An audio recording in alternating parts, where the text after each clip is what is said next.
Game of Thrones Season 2, Episode 4, The Ghost. Episode 5? Oh, they're all running together now.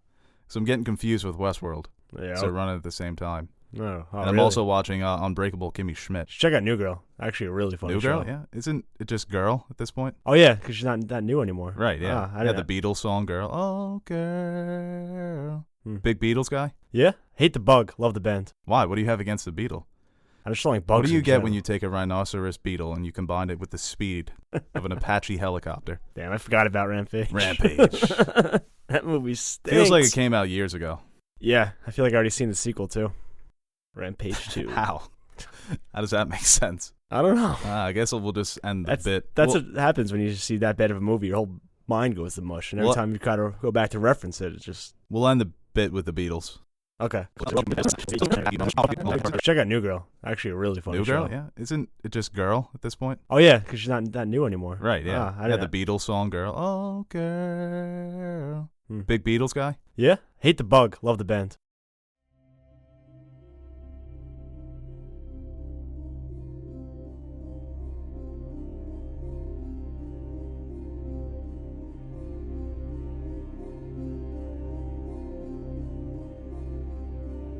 So this episode begins where the last episode ended off. It's a continuation of what we saw Melisandre doing in the cave with Davos. And it's the assassination of King Renly.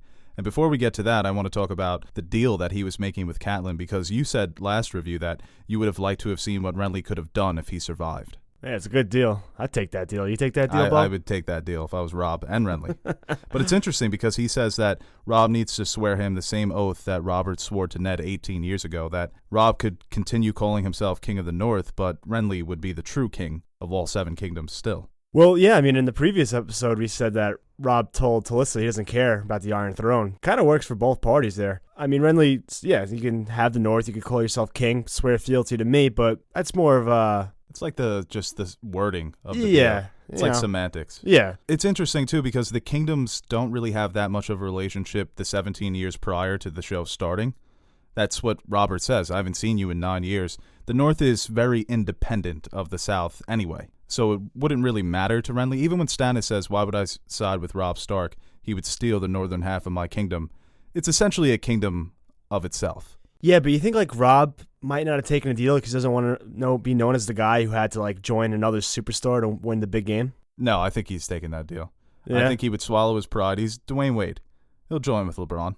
Okay. Get a couple more chips. Because Robb already had a chip. That's the thing. People forget that about Dwayne Wade.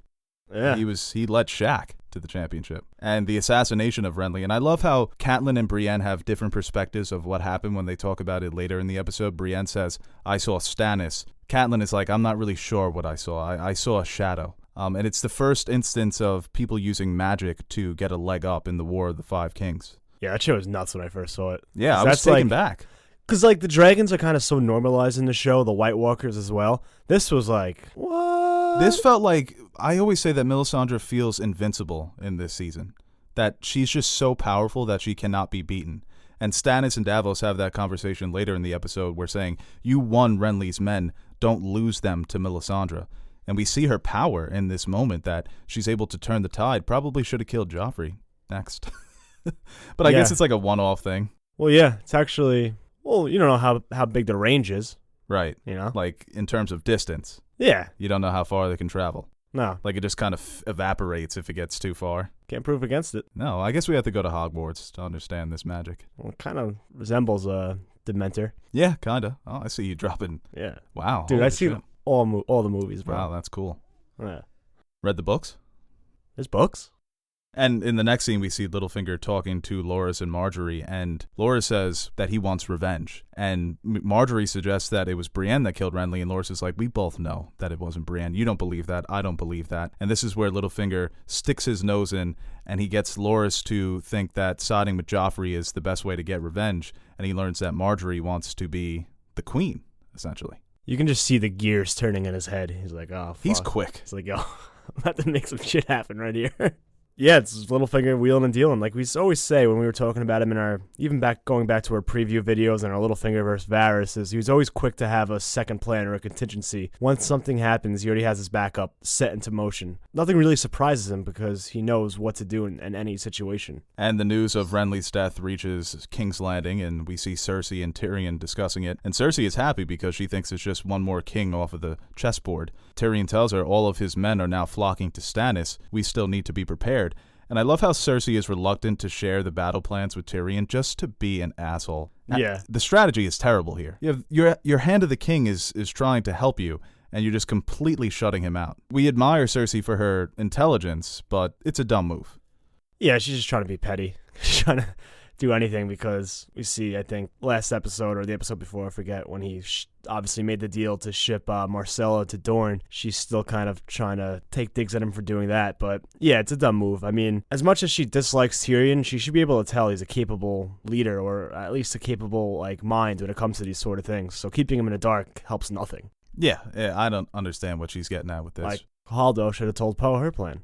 Yeah, exactly. And it should have been Leia who sacrificed herself. That would have been dope. Let's not talk about that. Let's go. And then the next scene, Tyrion is torturing Lancel, just completely messing with his head, threatening to tell Cersei, threatening to tell Jaime. And it's great because I hate Lancel now after what happens to him in Season 5. And Tyrion, eventually, he just gets frustrated with Lancel because he's so dumb and slow that he can't even keep up with Tyrion's mocking of him. He gets bored of it. Yeah, he just kicks him out. I love how it's just so low to the ground, the cart. Yeah. And Lancelot's kind of barrel out. And he kicks him. Yeah. I love that because it's Tyrion riding around like, what up, bitch? I got my little ass cart. Come fuck with me, boy. The next scene, it's Davos and Stannis walking through Renly's camp. And this is what I mentioned earlier, that Davos is very concerned about what he saw with Melisandre. And he tries to warn Stannis against taking the Iron Throne this way. It's one way to take it right of conquest, but it's another way to use blood magic, which is something that's a lot of people in Westeros don't even believe in. Now that Davos has seen it with his own eyes, he's very concerned about the power Melisandre has over Stannis. Yeah, and he tries to urge him, and he finally listens to not to take Melisandre. And it's weird, interesting, too, because we see this, and I think when it happens a lot with Dany, I think when Xaro wants to marry her, and Jorah advises not to do it. There's certain ways to take the throne. You can't have a foreigner as a husband with a foreign army or a slave army, blood magic, or something out of the norm for Westerosi because they can't really comprehend it. They like things to be the way they are. Stannis listens, and I don't know, might not have been the best idea. Yeah, I wonder how it would have played out though if Melisandre went with them. That's what I'm thinking. Fast forwarding to the battle, it's ironic that the reason they lost is because of fire. It was the wildfire attack in Stannis. I mean, Melisandre is close to the Lord of Light. Fire seems to be part of her arsenal. Well, you think she would have just been up there just bending that shit and sending it back? Fire. There's a great art piece of Melisandre, and it looks like she's bending fire, like she's in Avatar. But no, I don't think it would have made much of a difference. I think it was just almost what it means to take the Iron Throne, that if you have Melisandre there, it could be considered her victory as well.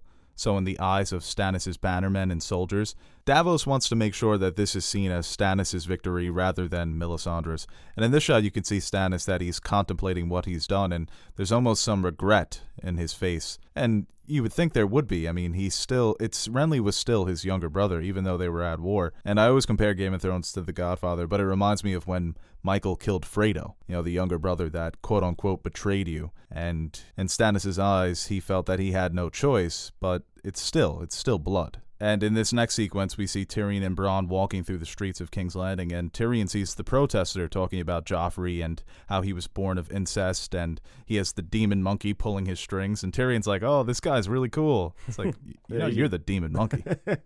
Demon monkey? Just so funny, how the small folk, some things they nail, They got the incest, and other things they don't really know the whole story about, because we know that he's doing a hell of a job. But to them, they only see what happens because of Joffrey, so they kind of blame the whole happens all group. the time, too, in this show, where people just don't know the truth, that people are constantly spreading stories that could be apocryphal or just flat-out false. And it kind of mirrors today's society, where we have the debate over what's real news, what's fake news, what's the truth, what's fiction, and how, depending on where you are on the totem pole, you have a completely different perspective of things. Because you have somebody like Tyrion, where they're not even... it's ironic because Joffrey won't even share his fucking plans with Tyrion. Like, they won't let Tyrion in on the loop, and then the small folk think that Tyrion's the one pulling the strings. So it's just the irony of rule, that it's impossible to appease everybody. And then back on the Iron Islands, we see Theon getting ready to raid the coasts of the north. His crew just completely disrespects him. They have no regard for him. And Theon is he's stuck in that northern way where he thinks that his men are just going to look up to him because of the name. And that's just not how it is. No, they don't. They even kind of mock him, too. It's like, oh, I was Raven Villages before you left Balon's balls or something like that. Yeah. And then... A northerner would never say that to a northern lord. No. You know? We talk about how hard the northern men are. These guys are they take that to the extreme. Well, it takes a while because Yara obviously has a respect of her I hate men. Yara in this season. Yeah. She's just such a smug asshole. I've got 30 ships. I don't know where to store them, so I thought I'd come over here. Fuck you. You know? Like, fuck all of you. If I was Theon, I'm going back to Rob, man.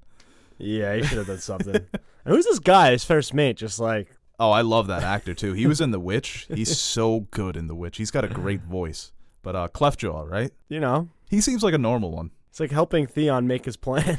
Yeah. It's like leading him towards it. Right. This is where we can see where he hints at he's going to try and take Winterfell, because Yara is going to be taking the northern cities that are south of Winterfell, so it's going to leave that Winterfell vulnerable. We'll get to that next episode when he actually takes it, but... in this scene, we see Tywin hosting his war council, and he dismisses one of his cousins, Reginald Lannister, because he suggests that they take some time off to sleep, and maybe they'll work better if they're rested. Tywin's like, oh, sure, you could take a nap, and maybe I'll even let you wake up from it, you dingus.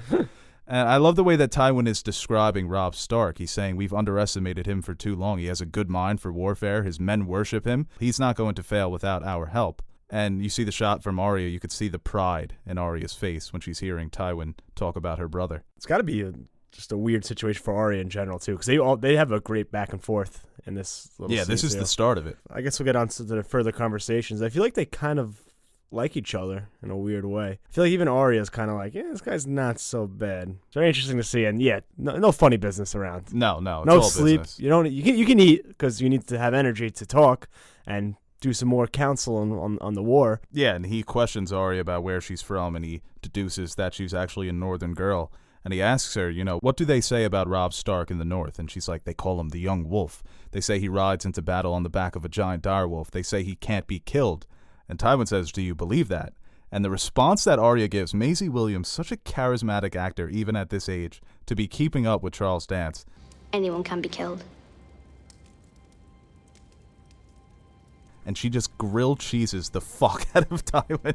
And you could see Tywin thinking, fetch that water. I love this line, too, because it reminds me of The Godfather Part 2 when Tom and Michael are talking about how they can kill Hyman Roth. And Tom saying, we can't touch him. He's untouchable. If anything in this life is certain, if history's taught us anything, it says you can kill anyone. Arya is basically describing what the show is. The small folk will build these legends around people, but at any point, at any time, a main character can't be killed. That's probably the longest someone has ever made eye contact with Tywin at one time before. Oh, yeah. He probably shook him up. It's like, all of a sudden, he gets really pissed and then, scrunches up.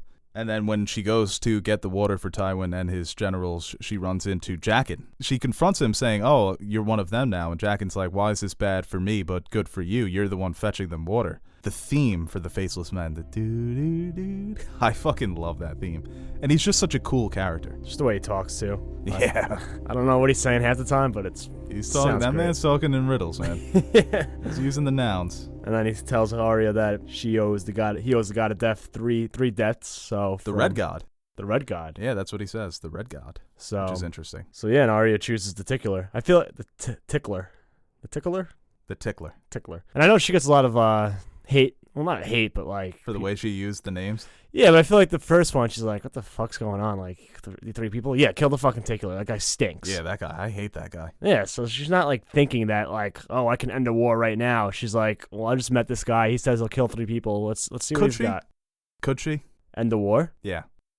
I mean, Joffrey gets killed. Tywin, Joffrey, Stannis. I'm sure Cersei. She tried to get Tywin, and then she had no choice for the second one. Yeah, so it's, I guess, the only one you can really be like, oh. She's also a kid. Yeah, and this is the one, all right, so the second one she had to say something, or she would have been found out. And the third one, she tried to get Tywin, you're right. So this first one, she was kind of like just testing the water. She's like, all right, let's see if this guy's for real. Yeah, let's see what this guy's all about. Lay- Because lay- at this lay point, off her. we don't know No. how capable he is Yeah. and how expensive it is to to use a faceless man. Probably should have just sold the kills to somebody else, made a fortune. That's what I would have done. Back north of the wall, we see the Night's Watch at the Fist of the First Men, and this is a cool scene. We see one of the ancient landmarks of Westeros. It's where the First Men first fought against the White Walkers. And I guess we'll skip ahead to Qhorin Halfhand. It's the first introduction to this character, who I love. He is such a badass in this show. And you see him sticking up for Jon in these certain situations where he says he needs to lead a raiding party to get rid of Mance Rayder's lookouts so that they can sneak into the wildling camp and kill Mance Rayder, because Mance has essentially united all the wildlings into one army. If they kill the head of the snake, then the rest of them will scatter. But he says this is not a job for 400 men. I need like 4 or 5 men, and Jon volunteers. Yeah, it's nice. Jon wants to go with him, and Gior finally gives him that freedom, because we all know that Jon is probably best suited to be a ranger. But Gior obviously wanted to groom him for command. But he finally lets him go. I was like, yeah, kid, have fun. Yeah, well, because Jon says he's the only one who's killed a white, so he'll probably be the most useful out of any of the men that Qhorin is going to round up. Just say fire. Just let him give him the tip. Yeah, but it proves that Jon Snow is capable enough to handle this. And he's also got the great eyesight. It's a little subtle clue. Oh, yeah. Sam can't see shit, huh? Yeah, Sam is, he's nearsighted. That's why he reads books. And it's also the first time we learn about the horn, that one blow for Rangers, 2 for Wildlings, and 3 for White Walkers. So when that happens later this season, you hear the 3, it's like, oh, shit. We got a skedaddle. And then we have Tyrion meeting with the Pyromancer, and I feel like this happens a lot in Game of Thrones, where someone has, they think is a good idea, or they want to do something, and someone else just totally picks apart their plan. Like Bronn here is talking about how the way they intend to use the wildfire can go completely wrong, because Tywin has all the good men. You drop it, you drop the barrels, you create chaos, and burn the city from within. So, Tyrion just starts thinking, he's like, make it for me. I'll figure something out. Yeah, the way that Tyrion hatches that plan right away, you can see there's the wheels turning, and this is the information he got from Lancel. And the guy who plays Hallen, the alchemist, the actor's name is Roy Dotrice, who actually provided the narration for the audiobooks for A Song of Ice and Fire. He recently passed away, but he's so good in this scene too, the way he's trying to defend his magic. Because wildfire is a magical substance, but this is another example of Game of Thrones grounding the magic in realism. You would believe that a substance like this could actually exist. And you see the amount of wildfire that Aerys had him make, or had the alchemist make, because I think Aerys' last Hand of the King was an alchemist.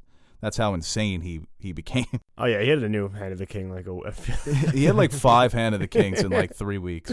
But yeah, it's the introduction to a substance that's going to be very important later in the season. Then we get a nice shot of, finally we get to see a dragon, and not the action that we want, but small steps. Before you burn down a city, you got to cook your meat a little. Yeah, she teaches him Dracarys. Yeah, and so... And a lot of fans, I know fans who thought that was just the dragon's name. Why does she always say that? It's like, it's got to be his name. Makes sense. But, Dany gets wind of Zaro and, his wealth and everything, and she's a little skeptical at first, which turns out that's good on her. She's able to pick that out, and she sends Dore to find out more, and you see her in the next scene, flirting with some people at the party, trying to get more information on him. And well, I love how Eerie knew Dore was sus right away. Yeah. She's just grilling her that whole first scene when the Drogon is eating his meat. So it's not a princess, she's a Khaleesi. Completely checking her that she knows that you can't trust this girl. She's always sleeping around. She's always doing stuff. She's untrustworthy. But yeah, she's at the party and she's mingling, and it's also the introduction to Pyat Pri, a wizard, essentially, the warlocks of Qarth. And his power is, once again, it's very subtle. We don't really know what's going on there, but we know he has some sort of ability. And then we get Quaithe talking to Jorah about Dany. I wish they would have kept this character they in later seasons. Because when I first saw this, I was like, this is weird. Well, they do that a lot, from the books to the show. The Qarth people really get forgotten about. Xaro's still alive. Pirate Pri they show up throughout the books as well, and Quaithe comes back and visits Dany multiple times. And she provides some pretty important prophecies that fans have deciphered, and they've come true. Some of them haven't. It's such a weird character, too, because what does it take in a season 4 or season 5 to have this actress show up again You and just say gotta a know that. line? You just need the mask. Yeah, you just need 30 seconds of her saying weird shit, and then she disappears. That's all you need. Everyone will be like, yo. Yeah, like, oh, remember her from season 2? Glass candles are burning. Guess not. I really thought those glass candles were going to make an appearance in season 6. I was adamant. Well, you were wrong. In this scene, we see Catelyn and Brienne discussing what happened with Renly, and we see Brienne basically pledge to Lady Stark. There's different types of strength. There's the strength of Brienne, where she has physical strength and bravery, but it's also the strength of Catelyn, where she has intelligence and courage, and she also has strength in her vulnerability, the things that she's willing to do for the people that she loves for fear of losing them. It's the two different types of strength you can have in this type of world. And it's also referred to, like, I think we said, like, Kat's weakness, Brienne sees as her strength. Yes. So it's depending on what view you take of it. If you're looking at just a view of her as a mother, it makes sense. But, you know, obviously in the grand scheme of things, when you're fighting a war, some of those things don't really play out as well as they should. Yeah, what I take issue with, too, in Hollywood is this idea that I hate using the term strong female characters. But what Hollywood has done lately is they think that there can only be one type of strong female character.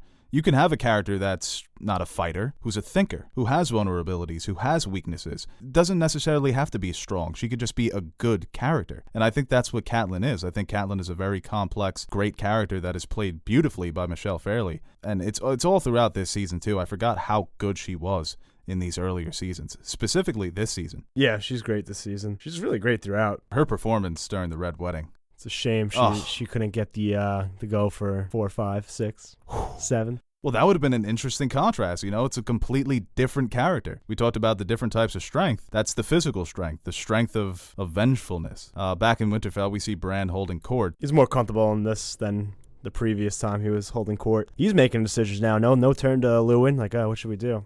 Now he's like, nah, we got you. We'll send you right away. A couple orphan boys. And when Sir Roderick tells him about Torrhen Square, he's saying, how can we expect them to be loyal to us if we're not defending them? This proves to be an unwise decision. Because at first, Maester Lewin thought it was the Lannisters. And so did Roderick. He was like, oh, Southerners don't do well up north. But yeah. Roderick was ready to squat up against the mountain.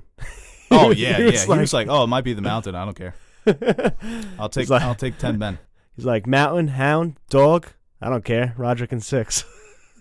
And we also see Bran talking to Osha about his dreams about a three-eyed raven, and Maester Lewin says, you know, the three-eyed raven doesn't really mean anything. But you could see that Osha knows what it means, that the three-eyed raven is a mythical figure to the wildlings, and she won't even discuss it. Because he could be seen as good or bad. I guess they really don't know. Yeah, and she's kind of like, oh, shit, a lot of his stuff's coming true. And he's talking about, obviously, his dream that the sea came to Winterfell and Sir Roderick was dead. Tell you what, Bran, you might be onto something.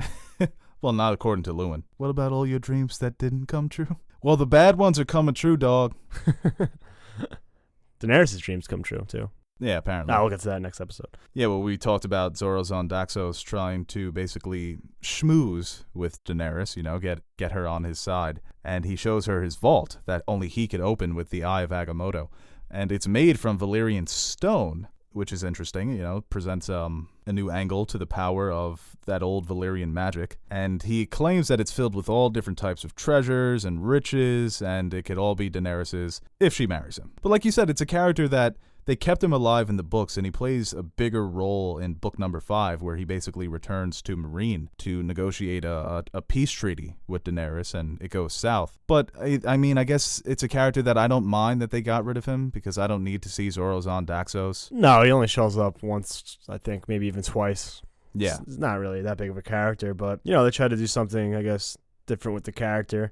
Like we were talking about before, and about Davos telling Stannis that he can't take the Iron Throne of Melisandre, Jorah's telling Dany that it's not a good idea for her to go with a foreign husband, foreign army, you know, slave soldiers, things of that nature. So it's just not the way you would want to do that. No. It's not a good look. And she does it anyway. It season 7. Yeah. It's like, oh, I won't show up with Zoro's army. I'll show up with the Dothraki army. Yeah. And it's like, I think it's like the real first time, because Zaro, he alludes to it earlier that Jorah's in love with her, and she's kind of like brushes it off. But right. I feel like in this one, she kind of looks at him like, holy shit, this guy wants to fuck me. Well, that one line, what do you want? Yeah. Yeah, but Jorah, when he describes why he thinks Daenerys is the right choice to rule, I wholeheartedly agree with him in this scene. And a lot of people criticize Daenerys, mad queen, she makes rash decisions, she's done evil things. I think, yes, Daenerys is not infallible. She makes mistakes. She is a flawed character. but she does have a gentle heart. She does have compassion, and she also has strength. She has the best combination of all these characteristics that make a great leader. When Tywin is counseling Tommen in Season 4 about what makes a good king, Daenerys, to me, has all of those characteristics. And like I said, she's not perfect. But that's why I was drawn to this type of character. Because she is flawed, but this is somebody that I would look up to if I was in this world. This is somebody that I would fight for. Because I think she gets a bad rap.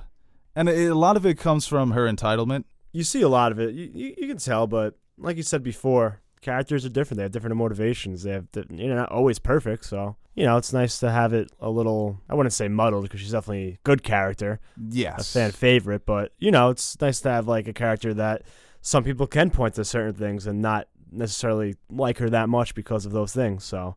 But people are so quick to attack her, but they'll defend like Stannis. Stannis, Stannis has a huge fan. The horses were dying. The army was leaving. What would you do in that situation, Yeah. And in this final scene, we get Arya chatting up with Gendry, and he's showing off his smith skills, and Arya's judging all of his movements. I think she was checking him out, too. Oh, yeah, he's definitely been hitting the gym. Yeah. Swinging the hammer. He looks so much like Christian Bale. It's so funny. She's like, well, you should try standing side face. It's like, yeah, why don't you mind your own business? Oh, am I fighting someone? Well, you're practicing for a fight, you dingus. And then they hear the screams in the background. And it's the first kill by Jack and Nagar. And this She's is like, oh shit, this guy's serious. The way that he points to his eye and he's just eating the apple. Oh, he's so fucking cool, man. Yeah. It's the power of the faceless men. Oozes charisma. He's like, yeah, And this almost makes me hate how they handled Arya's arc in Season 5. Because it's almost the case of you have this mysterious man who comes from this guild of assassins. It's almost like something from Skyrim that you can join the faceless assassins. And they're so mysterious, you don't know how their magic works. But when you pull back the curtain, it becomes less interesting. And they didn't make it interesting enough in Season 5 when she was training with the Faceless Men. Yeah. In the book, I think it's been handled very well because there's still a lot of mystery of what's going on. There's multiple assassins within the temple. She's still blind, right, in the book? No, I don't think she is. Yeah, it is a lot more interesting, too. I guess just reading about it leads more to the imagination. Maybe it is just kind of dull, but, where your imagination Well, it's takes not you even different Jaqen places. in the books when she goes to train. It's an old man that people assume is Jaqen in disguise, but who the fuck knows? How can he be there and at the Citadel? I love the books, man. Do we even know it's Jaqen in the show? Finish the fucking book. It might not even be Jaqen in the fucking show. So what would you give this episode out of 10? It's a pretty good episode, some good character moments. Not really the most eventful episode. Probably give it I think it's on a 7.7. Yeah, I give this episode an 8 out of 10. I think it starts some character moments that get even better in the next coming episodes, specifically Arya and Tywin. And I love the title of this episode too, The Ghost of Harrenhal. The titles always have these nice nods to the book, because when Arya discovers the power of Jaqen, she considers herself to be the Ghost of Harrenhal, that she's sneaking around and killing people because Harrenhal is haunted. So this is an episode that's a precursor to what I believe to be some of the best episodes in the season over the next couple of episodes. So yeah, 8 out of 10. Infinity War is good, huh? Hey guys, thank you for watching this video, and before we go, I want to quickly thank our Patreon supporters. Without your support, we wouldn't be able to grow and evolve as a channel, so thank you for your generous pledges. If you are interested in supporting our channel through Patreon, visit www.patreon.com/nerdsoup, and you can see the different rewards we offer to our Patreon supporters. T-shirts, mugs, stickers, access to our behind-the-scenes video, and more. Thanks again for watching this video, and make sure you like, share, and subscribe to our channel. Or dislike, don't share, and unsubscribe. It's a binary world, folks.